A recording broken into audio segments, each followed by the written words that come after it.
African people throughout the... We used to call satchels What was all this? of ammunition. Why were you so armed?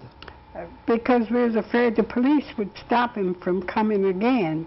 Okay. And we wanted to protect him. And so we went.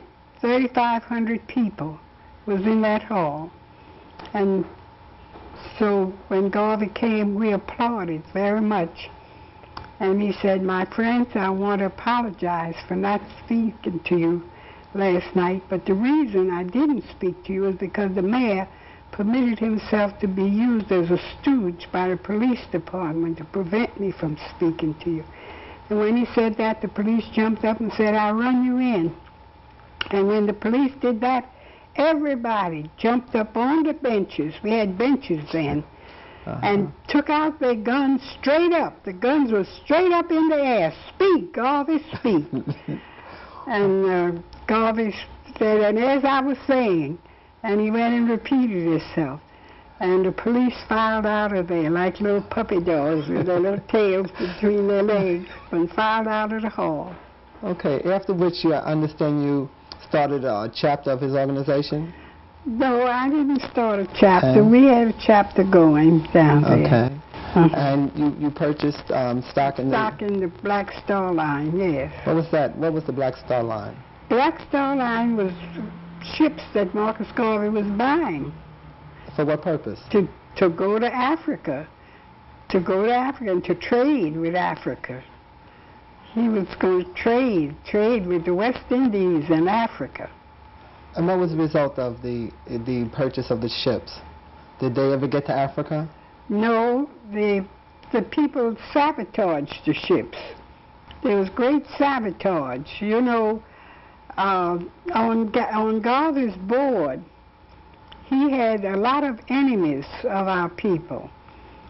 You couldn't talk about Africa in those days without expecting the agents to be around you. You had the agents of Belgium, you had the agents of France, you had the agents of England, and all those agents were sitting on his board. Oh, trying to sabotage his work. And yes, in the form of blackskins. Okay. You see, so they sabotaged the ships. All right. And then they charged Garvey with fraud because they were saying he was selling unworthy ships, you know. How did the work of Marcus Garvey influence your life? Oh, very much so. Oh, yes, because he taught me about the glories of Africa. I never went to sleep anymore since then. Never. I did much study since then of my own. On the glories of Africa? Yes. You've made numerous trips to Africa. I understand that you recently attended the Women's Conference, the International Women's Conference. Yes, yes. Tell us about that. Yes, that was very great. It was very widely attended with 8,000 women. Okay. Yes. During your travels, recent travels to Africa, you went to Ethiopia, I understand. Yes, I went to Ethiopia.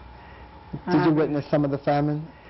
No, they didn't let us go there. We didn't see anything of the famine. You wouldn't even know they had a famine.